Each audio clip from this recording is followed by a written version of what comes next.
Hi, my name is Marc Emery. I'm publisher of Cannabis Culture magazine, which I just sent to press yesterday. And I'm here today to talk about the December 17th Day of Action, or the demonstration against Bill C-26 that went across Canada, that was organized by my good friend and cannabis culture activist, Jacob Hunter. Hi, everybody. And what happened is we organized outside of 70 members of Parliament's constituency offices, and we got access. We protested, we demonstrated, we got media, we got access to the members of Parliament, and in fact, we learned lots of things. And we've got to defeat this bill. It's going to come up in the Parliament starting in January, and Jacob's going to tell us what we learned from all that. Well, basically what we learned is that the first thing to do is to make sure you're sending out press releases to newspapers.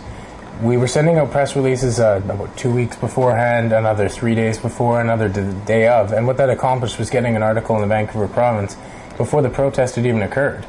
That's right. We also learned that by organizing over the internet, we can organize at almost zero cost.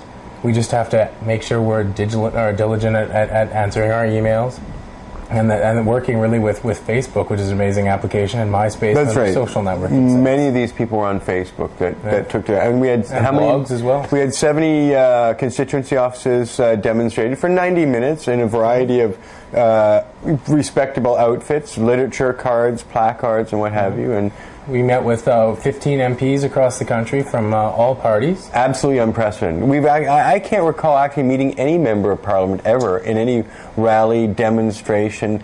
It might have happened, and we have supported people like Libby Davies, but this is the first time I heard of people in various provinces and jurisdictions actually having an engagement with the Member of Parliament, or an hour-long meeting and a dialogue. These are the kind of things we desperately need in order to be politically effective, and we got and achieved.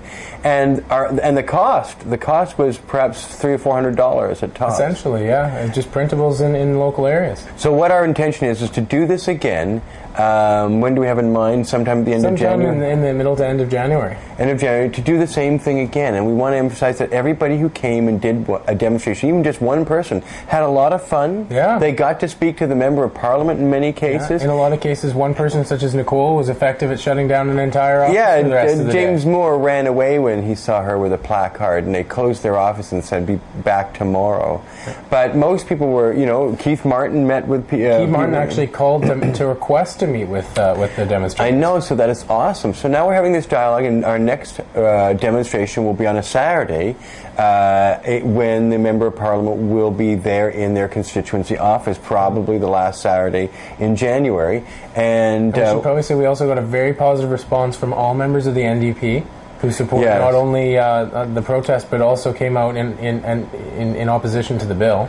Yes, the NDP are going to be great. They're our strongest allies. The Green Party was very helpful. The Green Party was very helpful, and although they're not in the Parliament, they are really worth helping and worth supporting.